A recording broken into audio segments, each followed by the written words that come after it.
하나님의 말씀을 보겠습니다. 이제 마가복음 9장으로 넘어왔습니다. 마가복음 9장 1절에서 8절의 말씀을 우리 같이 한 목소리로 읽겠습니다. 또 그들에게 이르시되 내가 진실로 너에게 이르노니 여기 서 있는 사람 중에는 죽기 전에 하나님의 나라가 권능으로 임하는 것을 볼 자들도 있느니라 하시니라. 엿새 후에 예수께서 베드로와 야고보와 요한을 데리시고 따로 높은 산에 올라가셨더니 그들 앞에서 변형되사 그 옷이 광채가 나며 세상에서 빨래하는 자가 그렇게 희게 할 수 없을 만큼 매우 희어졌더라.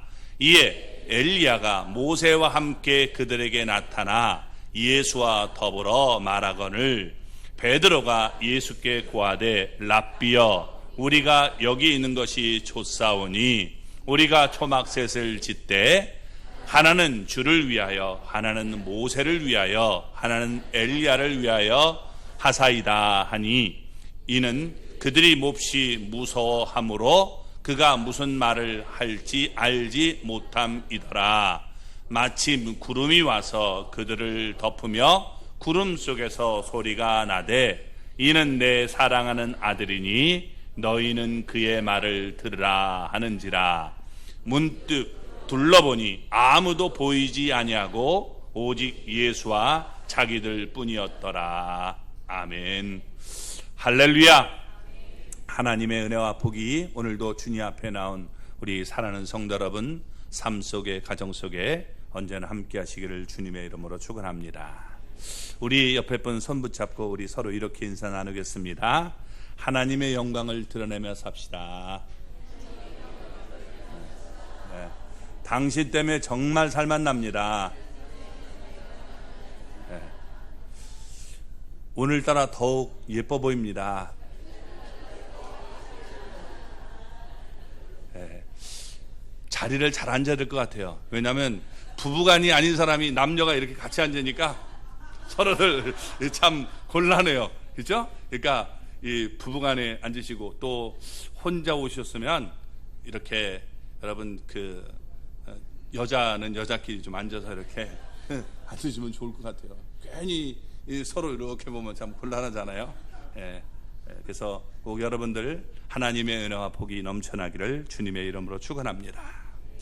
우리 8장의 내용을 보면 빌립보 가이사라에서 제자들은 주는 그리스도십니다 라고 신앙을 고백했습니다. 그러자 예수님은 이 땅에서 그리스도가 해야 할 본질적인 사역이 무엇인지 밝히 말씀해 줬습니다. 자신이 많은 고난을 받고 버림받고 죽임을 당하고 사흘 만에 다시 살아날 것이라고 드러내놓고 말씀했습니다. 제자들은 자기를 부인하고 자기 십자가를 지고 예수님을 따라야 된다라고 말씀했습니다.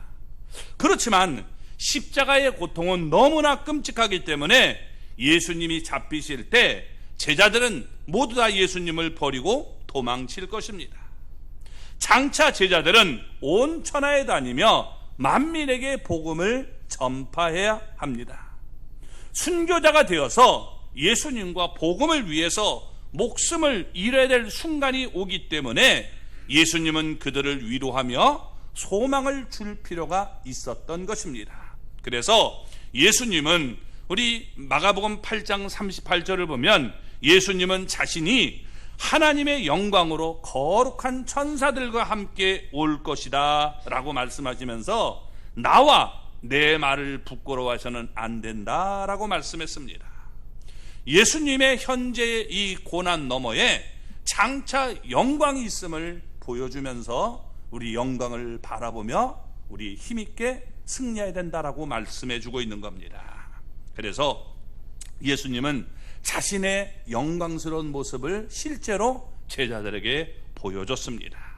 자신이 그리스도임을 시각적으로 보여준 것입니다. 아울러 이 청각적인 내용을 통해서 하나님의 음성을 듣게 만들었고 우리가 삶에 고난이 있고 또 역경이 있고 유혹도 있지만 이런 것을 잘 우리가 끝까지 승리할 수 있는 하나님의 사람이 되기를 원했던 것입니다. 그래서 우리는 여러분 장래에 있을 영광을 바라보고 오늘 있을 고난을 잘 이길 수 있는 믿음의 사람이 되기를 주님의 이름으로 축원합니다. 자, 먼저 우리 1절 말씀을 보겠습니다. 또 그들에게 이르시되 내가 진실로 너희에게 이르노니 여기 서 있는 사람 중에는 죽기 전에 하나님 나라가 권능으로 임하는 것을 볼 자들도 있느니라 하시니라. 아멘. 먼저 예수님은 내가 진실로 너희들에게 이른다라고 말씀했습니다. 예수님은 확실하지 않은 일을 추측해서 말씀하는 것이 아닙니다. 확실하게 분명히 될 일을 하나님의 권위를 가지고 엄숙하게 제자들에게 말씀했습니다. 무엇을 얘기합니까? 여기 서 있는 사람 중에라고 말씀했습니다. 예수님 곁에는 수많은 무리들이 있었고 또 제자들이 있었지만 그들 모두에게 해당하는 말은 아니다라고 말씀하고 있는 겁니다. 많은 사람들 중에서 선택된 사람이 있는데 이들이 나와 함께 이제 산에 올라가서 영광스러운 주님의 모습을 보게 될 것을 얘기하고 있는 겁니다. 오늘 본문에 의한다면 베드로와 야고보, 요한 이 세 사람이 그에게 해당하는 것입니다. 예수님은 제자들이 죽기 전에 하나님의 나라가 권능으로 임하는 것을 볼 것이다 라고 말씀했습니다. 그래서 하나님의 나라가 영광 중에 임하는 것을 보게 된다. 그 영광이 얼마나 크고 놀라운지 제자들 가운데 몇 명을 선택해서 보여주기 원했던 것입니다. 제자들은 얼마 지나지 않으면 하나님의 나라가 임해서 예수님이 온전히 영광을 받으실 것이라 라고 생각했습니다. 제자들의 개념 속에서는 주님이 영광스러운 모습으로 오면 우리도 한자리 하겠지? 이런 생각을 가졌는데 예수님의 생각은 그런 게 아닙니다. 너희들이 영광스러운 모습을 볼 것인데 이 영광스러운 모습을 보고 너희들 가운데 닥쳐오는 이 고난을 그 영광을 바라봤으니 이기고 승리하는 사람이 되라 라고 말씀하고 있는 겁니다. 그래서 몇 명을 선택해서 하나님의 영광스러운 그 모습을 보여주겠다라고 말씀하고 있는 겁니다. 지금까지 예수님은 자신은 그리스도이고 고난을 통해서 영광에 이르게 될 것이다 라고 말씀했습니다. 그런데 예수님은 그곳에 있는 모든 사람들에게 하나님 나라의 영광과 하나님 나라의 권능을 보여주지 않았습니다. 만약 그들의 모두에게 하나님 나라와 영광을 보여주면 여러분 어떻게 되겠습니까? 사람들은 예수님을 억지로 붙잡아다가 자기들의 임금으로 삼으려고 했을 거예요. 그러지 않아도 여러분 영광이 나타나면 그런 모습을 보였는데 그러면 예수님께서 이 땅에 오신 목적을 이룰 수가 없게 되는 것이죠. 예수님이 오신 목적은 무엇입니까? 자기 백성을 그들의 죄에서 구원하기 위해 이 땅에 오셨습니다. 그래서 많은 고난을 받아야 되고 버림받아야 되고 죽임을 당해야 되는 것입니다. 그래서 제자들이 고난을 당할 때 실망하지 않도록 지금 주님은 너희들 가운데 몇 명을 내가 데리고 가서 영광스러운 모습을 보여주겠다라고 말씀하고 있는 겁니다. 자, 2절 말씀을 읽어볼까요? 엿새 후에 예수께서 베드로와 야고보와 요한을 데리시고 따로 높은 산으로 올라가셨더니 그들 앞에서 변형되사. 아멘. 예수님은 베드로와 야고보, 요한 이 세 사람을 데리고 높은 산으로 올라갔습니다. 예수님이 야이로의 죽은 딸을 살릴 때에도 세 사람을 데리고 갔죠. 또 겟세마네 동산에서 기도할 때도 이 세 사람만 데리고 갔습니다. 이렇듯 이 세 사람은 예수님의 12 제자 가운데도 핵심 인물들이었던 것입니다. 예수님은 세 사람만 데리고 높은 산으로 올라갔지만 모두 당황해하거나 이상스럽게 여기지 않았습니다. 이제 예수님은 세 사람을 데리고 기도하러 산에 올라가셨던 겁니다. 이게 누가복음에 보면 기도하러 올라가게 된 거예요. 따라서 예수님은 그들도 함께 기도하기를 바랬지만 누가복음 여러분 9장 32절 말씀을 보면 그들은 깊이 졸았다라고 말합니다. 기도하러 올라가서 그냥 산에서 졸다 온 거예요.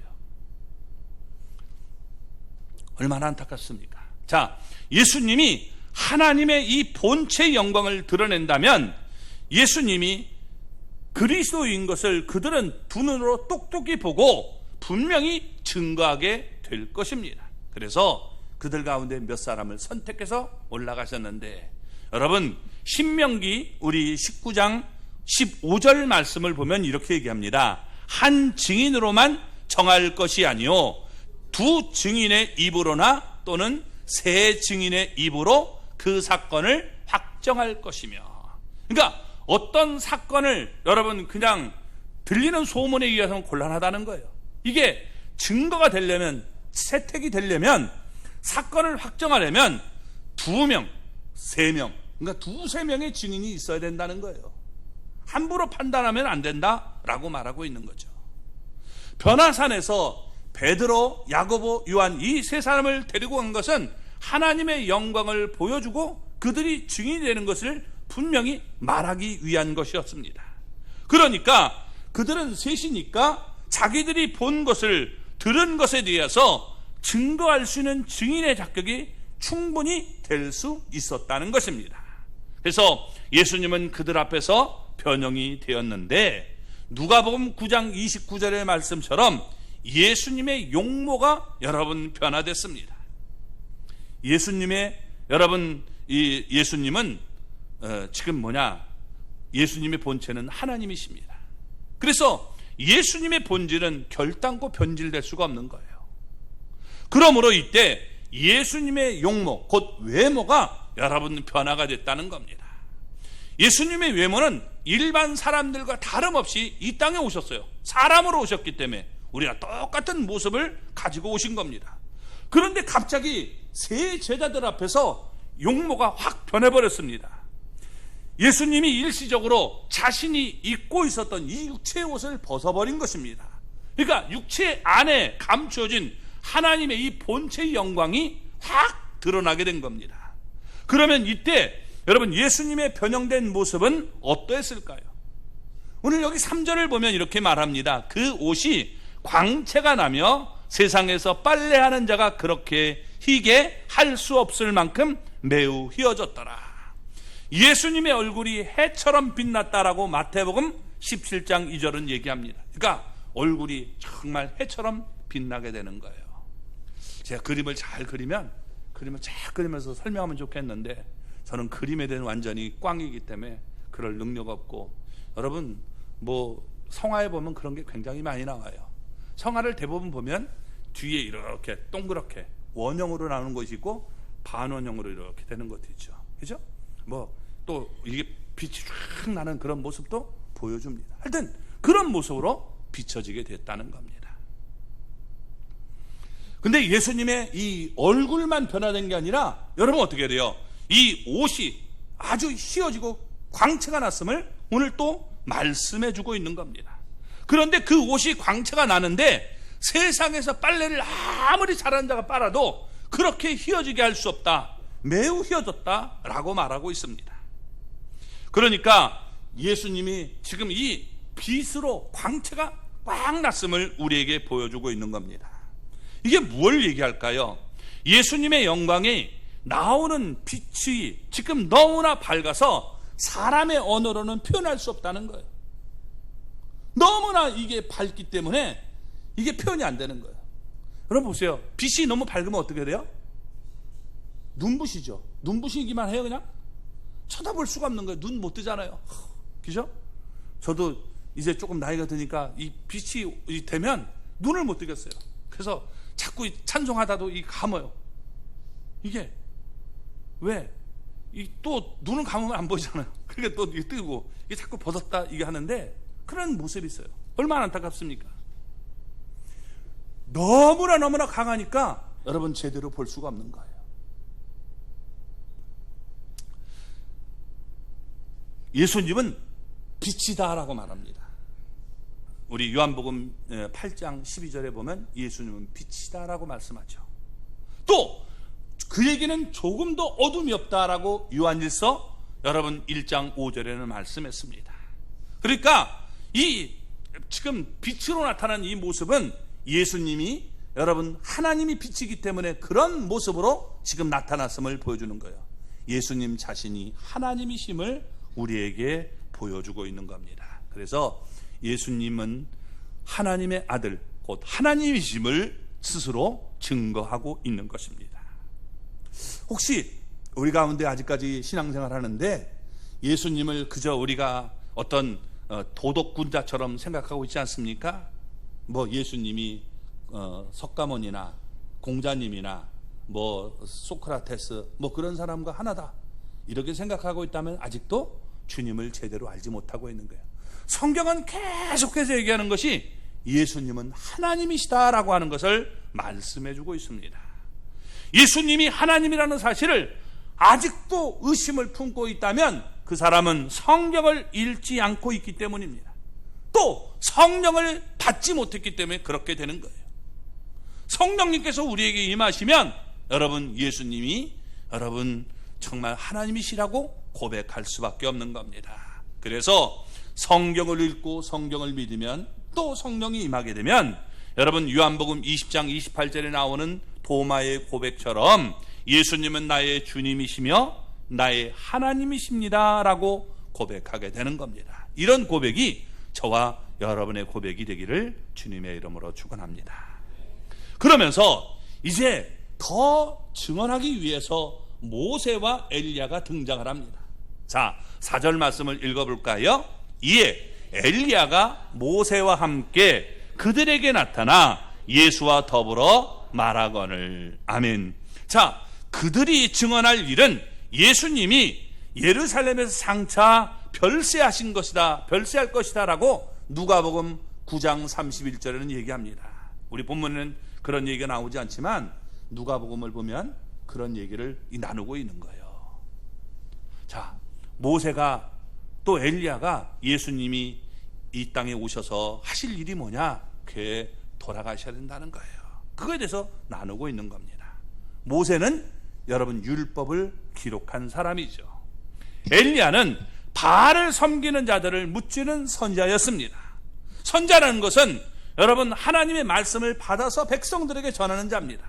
그러니까 모든 선자는 엘리야처럼 율법을 지키고 하나님의 말씀을 받아 전하는 일에 목숨을 걸어야 됐던 것입니다. 모세는 율법을 대표하고 엘리야는 선자들을 대표합니다. 모세가 율법에서 설명한 모든 제사 제도, 이것은 바로 그리스도의 십자가를 상징하고 있는 겁니다. 절기, 여러분 이런 것들이 다 뭐냐? 그게 바로 그리스도의 십자가라고 말씀하고 주고 있는 겁니다. 누가복음 24장 27절의 말씀을 보면 이렇게 말합니다. 이에 모세와 모든 선지자의 글로 시작하여 모든 성경에 쓴 바 자기에 관한 것을 자세히 설명하시느니라. 아멘. 모세의 율법과 모든 선지자의 글을 합친 것, 거기다 뭐 우리가 예를 들어서 시가서까지 더 나오면 이게 구약성경이 되는 겁니다. 그래서 이 구약성경을 이스라엘 사람들은 타낙이라고 그래요. 타낙 이렇게 부릅니다. 그래서 우리가 이 토라의 티읕, 그 다음에 그다음 느빔 했을 때 선지사들, 그 다음에 카토비함에서 성문서, 요걸 앞 글자만 딱 따서 뭐라고 한다고요? 타낙. 이렇게 그걸 구약 성경을 얘기할 때 그렇게 부르는 겁니다. 자, 구약 성경이 뭐냐? 한마디로 하면 그리스도의 고난과 영광을 자세히 기록하고 있는 겁니다. 그래서 이런 얘기를 하고 있다는 거예요. 내가 이 기록한 내용이 뭐냐? 바로 예수 그리스도께서 이 땅에 오셔서 고난을 당하시고 죽임을 당할 것이다. 그리고 그분은 영광 중에 부활하실 것이다. 이것을 모세와 엘리야의 대화를 통해서 나누게 된 거예요. 마태복음 5장 17절 말씀을 보면 예수님은 율법이나 선자, 곧 성경을 폐하러 온 것이 아니다라고 말씀했습니다. 뭐하러 오셨다고 그러죠? 성경을 여러분 완전하게 이루기 위해서 오셨다라고 말씀하고 있는 거예요. 그러니까 그것이 나에 대한 일이기 때문에 내가 이런 것을 다 이루게 되는 것이다 라고 말씀해주고 있는 겁니다. 예수님이 여러분 구약 성경에 기록된 이 고난과 또 여러분 버림받음, 십자가에 달려 죽으시는 이 모든 것을 이루기 위해서 오셨다는 겁니다. 그러면 그때 여러분 그들은 예수님에 대해서 무엇을 증언했겠습니까? 예수님이 죽으시는 것은 결코 우연이나 실수가 아니다, 실패가 아니다, 성경에 기록되어 있는 말씀이니까 이것은 하나님의 일이다. 그러니까 이것을 부인하지 말고 너희는 끝까지 이 말씀을 잘 믿고 따라야 된다라고 모세와 엘리야가 얘기를 했다는 겁니다. 자, 그런데 5절은 이렇게 말을 해요. 우리 읽어볼까요? 베드로가 예수께 고하되 랍비여, 우리가 여기 있는 것이 좋사오니 우리가 초막 셋을 짓되 하나는 주를 위하여, 하나는 모세를 위하여, 하나는 엘리야를 위하여 하사이다 하니. 자, 베드로가 여기서 뭐라고 부릅니까? 랍비여라고 부릅니다. 랍비. 여러분 8장에서 뭐라고 불렀어요? 예수님을? 예, 그리스도라고 불렀죠. 근데 여기선 랍비라고 부릅니다. 랍비 이렇게 부릅니다. 그리고 이 마태복음에서는 주여라고 부릅니다. 주여. 그러니까 마태복음 17장 우리 4절에서는 주여라고 부르는데 혹격으로 불러서 퀴리오스를 퀴리에 이렇게 부르죠. 그리고 이 누가복음에는 주여라고 부르는데 이게 뭐냐면 에피스타타 이렇게 부릅니다. 에피스타테스 이렇게 원래가 이게 되는 것이, 이게 무슨 말이냐면 사령관, 주인 이런 뜻인데 그걸 혹격으로 불러서 에피스타타 이렇게 부르게 됩니다. 자, 그러니까 마태복음에서 주여라고 한 것과 누가복음에서 주여, 우리 번역은 똑같은데 원문은 달라요. 어떻게 다르냐? 여러분 누가복음의 주여는 정확하게 얘기하면 위에서 서 있는 자, 사령관이 명령하는 자라는 거예요. 그러니까 명령만 하십시오. 나는 당신의 뜻에 순종하겠습니다. 이런 뜻에서 지금 얘기를 하고 있는 겁니다. 왜 이런 얘기가 자꾸 어떤 때는 주여, 어떤 때는 랍비여, 또 어떤 때는 주여 하는데 사령관님 이렇게 얘기하느냐? 그 이유가 뭐냐? 지금 베드로가 여러분 어떻게 돼요? 산에 올라가서 너무 피곤해서 조고 있다가 갑자기 이 광채가 막 나타나고 그 다음에 이 모세와 엘리야가 예수님과 함께 막 대화를 하는 그런 모습을 봤단 말이에요. 너무나 놀란 거예요. 그러니까 막 랍비여, 주여, 사령관님 이렇게 막 호들갑을 떠는 이런 모습을 지금 보여주고 있는 겁니다. 그러면서 예수님을 자기는 나름대로 높이려고 베드로가 지금 이렇게 부르고 있는 거예요. 그러면서 뭐라고 말합니까? 우리가 여기 있는 것이 좋사오니 라고 말을 했습니다. 무슨 얘기예요? 예루살렘에 올라가서 죽어야 된다고 하니까 예루살렘 올라가지 말자는 거예요. 아니, 영광스러운 예수님이 이렇게 지금 나타나고 있는데 왜 예루살렘 올라가서 고난당하려고 하십니까? 좋은 소리 아니니까 올라가지 맙시다 라고 얘기를 하고 있는 거예요. 예수님이 올라가지 않으면 죽지 않아도 되죠? 그러니까 자기들도 고난당할 이유가 없으니까 여기 있자 이렇게 얘기하는 거예요. 여기 있습니다. 모두 좋은 것 아닙니까? 그러면서 베드로가 초막 3개를 짓겠다라고 말하고 있습니다. 첫째는 예수님을 위해서, 두 번째는 모세를 위해서, 세 번째는 엘리야를 위해서 이렇게 짓겠습니다. 그러니까 자기들은 밖에 있어도 좋습니다. 세 분만 초막 안에 들어가서 계시면 우리는 얼마든지 밖에 있어도 괜찮으니까 이거 여기 있읍시다 라고 합니다. 굉장히 예수님을 위해 주는 것처럼 여러분 얘기를 하고 있죠. 이때가 언제였느냐? 예수님이 십자가를 지시기 전 6개월 전이었어요. 그러니까 초막절 무렵이었던 겁니다. 초막절이 언제인지 아세요? 초막절이? 예? 6월이요? 아니에요. 초막절은 유대력으로 7월이에요. 7월 1일이 나팔절이고 7월 10일이 속죄일이에요. 그리고 7월 15일이 이게 초막절 또는 우리가 장막절이라고 부르는 겁니다. 추수감사절이 되는 거예요. 이게 완전히 그때 되는 거예요. 그래서 우리식으로 얘기하면 한 3개월 정도 플러스 마이너스 하면 돼요. 그래서 거기 되는 거예요. 그러니까 한 10월 정도, 이렇게 10월 15일 정도가 되는 거죠. 그래서 우리는 여러분 어떻게 돼요? 그래서 10월 달에 우리가 그냥 말에 꼭 추수감사 주일을 우리가 지키게 되는 겁니다. 자, 1월 14일이 6월절이란 말이에요. 그때부터 시작이 되잖아요. 그렇죠? 그래서 여러분 1월 정월 1월 14일이랑 7월 15일이랑 그러니까 거의 6개월 차이가 나잖아요. 지금 그래서 6개월 전, 약 6개월 전에 지금 이렇게 얘기를 하고 있는 겁니다. 초막절이 가까이 왔을 때 초막 3개를 짓고 여기서 우리가 지냈으면 좋겠습니다 라고 말하고 있습니다. 6절 말씀을 보겠습니다. 이는 그들이 몹시 무서워함으로 그가 무슨 말을 할지 알지 못함이더라. 아멘. 자, 예수님이 변형되자 주님의 빛나는 영광 앞에 압도될 수밖에 없었던 겁니다. 하나님의 이 거룩한 임재가 여러분 너무나 무섭고 떨리는 모습으로 나타난 거예요. 그러니까 그 모습을 보고 두려워하지 않을 사람이 없었던 겁니다. 자연히 그들은 몹시 두려워 떨었던 것입니다. 너무 무서운 나머지 여러분 무슨 말을 하는지 모르고 막 그냥 얘기하듯이 랍비여 주여 하는데 막 횡설수설하는 이런 모습을 보여주게 된 겁니다. 무서울 때의 원칙은 여러분 입을 다물고 있는 게 가장 좋아요. 괜히 내가 이게 잘 알지도 못할 때 입을 벌리면 문제가 생겨요. 알지 못할 때 내가 막 하면 그게 어떻게 돼요? 죄 짓는 꼴이 되는 거예요. 그러니까 차라리 입을 다물고 있는 게 가장 중가능하고 좋은 얘기 되는 거예요.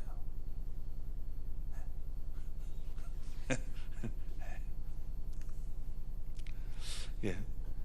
그래서 이런 모습을 보여주고 있는 겁니다. 근데 베드로는 입을 다물고 있을 수가 없었어요. 괜히 무서워서 랍비요 주여 주여 이렇게 지금 얘기를 하고 있는 겁니다.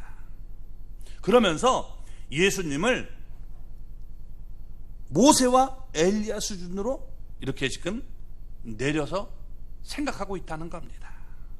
예수님은 세세 무궁토록 경배를 받아드실 예수님이 하나님이십니다. 반면에 모세와 엘리야는 예수님을 증언하기 위해 여러분 나타났던 이 사람들입니다. 그런데 어떻게 여러분 이 피조물과 창조주를 같이 놓고 볼 수 있겠습니까?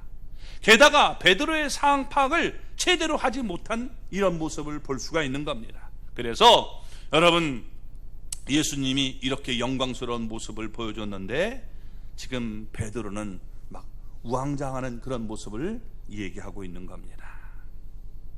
예수님이 그에게 지금 영광을 보여준 이유가 뭡니까? 자신이 그리스도이고 그리고 그리스도로 고난을 받은 뒤에 영광에 들어가게 될 것이다 라고 말씀했습니다. 너희들도 고난이 따른다는 거예요. 그러나 이 영광스러운 모습을 보고 너희들은 믿음을 잃지 않고 끝까지 믿음을 지키는 사람이 되기를 원한다 라고 주님은 말씀해 주고 있는 겁니다. 왜 모세와 엘리야를 불러서 그들 앞에 세웠습니까? 성경에 계시된 대로 예수님은 장차 예루살렘에 올라가 별세할 것이다 라고 이것을 얘기해 주면서 이것은 하나님의 정한 뜻이라는 거예요. 변함이 없다라고 말씀하고 있는 겁니다. 근데 베드로는 빌립보 가이사랴에서 하나님의 일을 생각하지 않고 도리어 사람의 일을 생각했습니다. 그때 예수님 앞에 뭐라고 말합니까? 주여 그리하지 마옵소서. 그러다가 예수님이 사탄아 내 뒤로 물러가라 이렇게 여러분 말씀하셨는데 아직도 정신을 차리지 못하는 모습을 보여주고 있는 겁니다. 하나님이 정하신 일은 예수님이 십자가를 지고 죽는 것입니다. 그런데 베드로는 여전히 사람의 일을 생각하고 있다는 겁니다. 그래서 그곳에 초막 셋을 짓고 계속해서 이곳에 머물러 있으면 좋겠습니다 라고 말하고 있는 겁니다. 예수님은 성경을 이루기 위해서 오셨어요. 성경에 충실했습니다. 그래서 언제나 하나님의 일을 생각하고 사람의 일을 생각하지 않았다는 겁니다. 우리도 하나님의 일을 여러분 충실할 수 있는 사람이 되기를 바랍니다. 성경을 우리가 여러분 살펴보면서 하나님 뜻에 우리가 온전히 순종하고 따르는 그런 모습을 가져야 되는 겁니다. 사람의 일보다 하나님의 일을 늘 생각하는 우리 모두가 되기를 주님의 이름으로 축원합니다. 주님께서 첫 번째는 뭐를 보여줬어요? 자신의 변화된 모습, 본질을 보여줬어요. 두 번째 놀라운 사건이 모세와 엘리야가 나타났습니다. 놀라운 얘기죠. 세 번째, 하나님의 또 증언이 나타나고 있는데, 여러분 7절 말씀을 우리 보겠습니다. 마침 구름이 와서 그들을 덮으며 구름 속에서 소리가 나되 이는 내 사랑하는 아들이니 너희는 그의 말을 들으라 하는지라. 아멘. 예수님이 모세와 엘리야와 함께 얘기를 나누고 있을 때 베드로가 불쑥 끼어들어서 대화를 중단시킨 겁니다. 자, 그러니 베드로가 계속해서 어리석은 말을 할 수 없도록 지금 그렇게 하도록 내버려 둘 수가 없었던 거예요. 그래서 베드로의 말이 끝마치기도 전이었는데 놀라운 일이 또 벌어지게 된 겁니다. 그게 뭐냐? 마침 구름이 왔다는 거예요. 마침 구름이 싹 이렇게 이곳으로 왔습니다. 그때 호련히 빛난 구름이 일어났습니다. 그 구름 안에 하나님이 계시기 때문에 어두울 수 없는 구름이었던 겁니다. 빛이신 하나님이 그 안에 지금 계시니까 그 구름이 정말 아주 빛날 수밖에 없었던 겁니다. 그 구름이 와서 그들을 덮었습니다. 이때 베드로와 또 야고보와 요한은 구름 속에서 나는 소리를 들었습니다. 본 것만이 아니라 이제는 어떻게 돼요? 소리를 청각으로 듣게 된 겁니다. 자, 그들은 구름 밖에 있었어요. 이때 빛난 구름은 예수님과 모세와 엘리야를 덮었습니다. 그리고 베드로와 야고보와 요한은 구름 밖에, 여러분 그 밖에서 그 빛난 구름 안에서 들려오는 소리를 들었던 겁니다. 그 소리가 뭡니까? 이는 내 사랑하는 아들이니라는 음성을 들었다는 겁니다. 예수님은 내 사랑하는 아들이다, 이렇게 들은 겁니다. 예수님이 침례를 받으실 때에도 여러분 하늘에서 똑같은 이런 소리가 들렸습니다. 마태복음 1장 11절을 보면 뭐라고 합니까? 너는 내 사랑하는 아들이다 라고 말을 합니다. 너는 내 사랑하는 아들이다, 내가 그를 기뻐한다, 이런 얘기가 들리죠. 본문에서도 예수님은 자신의 영광을 드러냄을 스스로 증언했습니다. 또 구약 성경이 의미하는 모세와 엘리야가 나타나서 예수님을 증언했습니다. 그러니까 1단계 예수님이 스스로 얘기했고, 그래도 잘 안 믿으니까 2단계 모세와 엘리야가 나타났어요. 안 믿어요? 3단계 예수님 어떻게 돼요? 증언하기 위해서 하나님이 지금 구름 속에서 나타나서 말씀하고 있는 모습을 보여주고 있는 겁니다. 자, 이렇게 세 단계로 지금 걸쳐서 예수님이 하나님이심을 우리에게 증언해 준 겁니다. 그런데 아직까지도 예수님이 여러분 하나님이라고 믿어지지 않습니까? 너무나 안타까운 일인 거예요. 그건 성경을 믿지 못하는 것이고, 그것은 성령님께서 그 안에 계시지 않기 때문에 그런 거예요. 예수님이 왜 여러분 십자가에 달려 죽으셨습니까? 제목이 뭐예요? 하나님의 아들이라고 주장했기 때문에 죽으신 거예요. 죄를 진 게 아니에요. 다른 것 때문에 죽는 게 아니에요. 성경은 계속해서 하나님의 아들이심을 증언한 거예요. 왜? 하나님의 아들이 아니라면 여러분 우리의 죄를 용서할 길이 없어요. 이 세상 모든 사람은 죄인이에요. 제가 여러분을 위해 죽어봐야 헛된 죽음이에요. 속된 말로 개죽음 되는 거예요. 아무 효과가 없어요. 저한테 죽어달라고 하지 마세요. 죽어봐야 효과도 없어요. 저는요. 이만희가 여러분 위해 여러분 죽어봐야 효과가 없는 거예요. 왜? 죄인이기 때문에. 장길자도 마찬가지고, 지금 나왔다는 다 그리스도라고 주장하는 사람들이 죽어봐야 아무 소용도 없는 거예요. 죄 없는 분은 이 땅에, 성경은 아무도 없다는 거예요. 그러니까 이 땅에 있는 사람이 죽어봐야 효과가 없어요. 그러면 여러분 이 죄를 용서하려면 하나님이 죄 없는 사람이 나를 대신해서 죽어야 되는데, 누가 여러분 죄 없는 사람이 어디 있습니까? 없잖아요. 그러니까 죄 없는 분은 하나님밖에 없어요. 그러니까 하나님이 나를 위해서 죽어주면 돼요. 근데 하나님은 육체가 없기 때문에 죽을 수가 없어요. 하나님은 영이시라고 하잖아요. 그러니까 하나님이 여러분 육체가 없기 때문에 죽을 수가 없는데, 하나님이 육신으로 이 땅에 오셔서 나의 모든 죄를 짊어지시고 죽으신다. 이게 바로 하나님의 계획임을 우리에게 보여주고 있는 겁니다. 이렇게 우리가 믿어야 죄를 용서받고 구원받을 수 있는데, 예수님은 정말 훌륭한 일을 하셨으니까 많은 사람 성경 제대로 읽어보지도 않고 그런 얘기를 해요. 윤리적으로 우리에게 좋은 길을 가르쳐줬다, 사랑하라는 거다, 이런 얘기로 여러분 우리가 얼렁뚱땅 넘어가려면 그 사람은 진정으로 구원받은 사람이 아님을 얘기해 주고 있는 거예요. 예수님이 하나님이라고 믿어지십니까? 예수님이 하나님이심을 믿으십니까? 그런 분이 되기 바랍니다. 그저 4대 성인 가운데 하나다, 그렇게 얘기하는 분은 아직도 저 사람 구원에 아직 멀었구나, 이렇게 생각이 되는 거예요.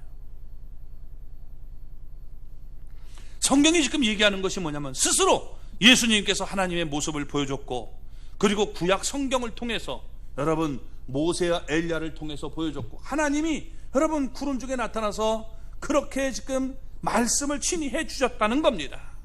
그러면서 뭐라고 합니까? 너는 그의 말을 들어라 라고 말씀하고 있는 거예요. 우리가 다른 사람의 말을 들을 것이 아니라 주님의 말씀을 온전히 믿고 따라야 됨을 얘기하고 있는 겁니다.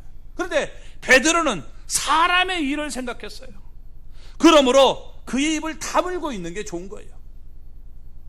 그 대신 그들이 마땅히 들어야 할 것은 오직 하나님의 일을 생각하는 예수님의 말씀을 들어야 된다라고 말하고 있는 겁니다. 예수님이 죽으시는 것은 하나님의 뜻이기 때문에 변할 수가 없다는 거예요. 그러면서 8절은 이렇게 얘기합니다. 같이 읽겠습니다. 문득 둘러보니 아무도 보이지 아니하고 오직 예수와 자기들 뿐이었더라. 아멘. 자, 요 말씀을 마태복음 여러분 17장 6절 7절에서는 좀 더 자세하게 설명을 해줍니다. 빛난 구름 속에서 들려오는 하나님의 음성을 듣고서 그들이 엎드려 심히 두려워 떨었습니다. 그때 예수님이 그들에게 다가와 손을 대며 이렇게 말씀하십니다. 일어나 두려워하지 말라라 라고 말씀하십니다. 그들이 고개를 들고 주변을 이렇게 살펴보자 오직 예수님과 제자들 뿐이었다라고 말하고 있는 겁니다. 그러니까 빛난 구름이 사라져버렸습니다. 모세와 엘리야도 없어졌습니다. 예수님도 변형되기 이전의 모습으로 돌아왔다는 거예요. 무슨 뜻입니까? 예수님은 일시적으로 그들에게 하나님의 나라와 영광을 미리 보여준 것입니다. 왜? 이제 예수님이 십자가를 지러 가야 됩니다. 예루살렘을 올라가야 됩니다. 제자들이라는 것은 예수님의 뒤를 따라가기 때문에 그 길을 걸어가야 되는 거예요. 그래서 여러분 그 자리에 오직 예수님과 그들만 남아 있었던 것입니다. 이게 얼마나 영광스러운지 베드로는 그 사실을 잊을 수가 없었어요. 그래서 베드로 후서에 이렇게 그는 기록합니다. 베드로 여러분 후서 1장 17, 18절 말씀 한번 읽어볼까요? 지극히 큰 영광 중에서 이러한 소리가 그에게 나기를 이는 내 사랑하는 아들이요 내 기뻐하는 자라 하실 때에 그가 하나님 아버지께 존귀와 영광을 받으셨느니라. 이 소리는 우리가 그와 함께 거룩한 산에서 있을 때에 하늘로부터 난 것을 들은 것이라. 아멘. 베드로가 너무 정확하게 얘기하고 있죠. 거룩한 산에서 우리가 하나님 그분을 받고 그리고 우리는 하나님의 음성을 들었다라고 말합니다. 자신들이 본 것과 들은 것을 생생하게 증언하고 있는 것입니다. 그런데 야고보도 있었잖아요. 야고보는 일찍이 순교했어요. 그래서 아무 기록을 남기지 못하고 그는 죽었어요. 그래서 그 기록이 없어요. 그도 오래 살았으면 그때 감격 잊지 못하고 아마 써놨을 텐데 야고보 해가지고 여러분 야고보서 나오는 건 여러분 여기가 그 야고보가 아닙니다. 목사님 야고보서 나오는데요? 그 얘기 아니에요. 그죠? 거기 야고보는 누구예요?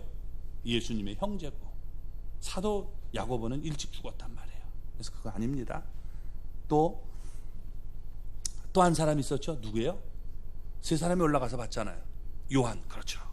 사도 요한이 그때 예수님을 본 영광을 증언했습니다. 어디에 있느냐?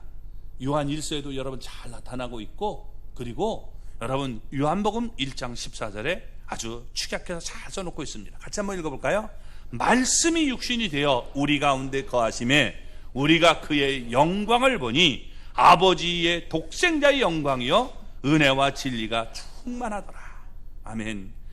예, 우리 가운데 이렇게 거하셨는데 우리가 그 영광을 보니까 아버지의 독생자의 영광이요 은혜와 진리가 충만했다, 이렇게 얘기하고 있는 겁니다.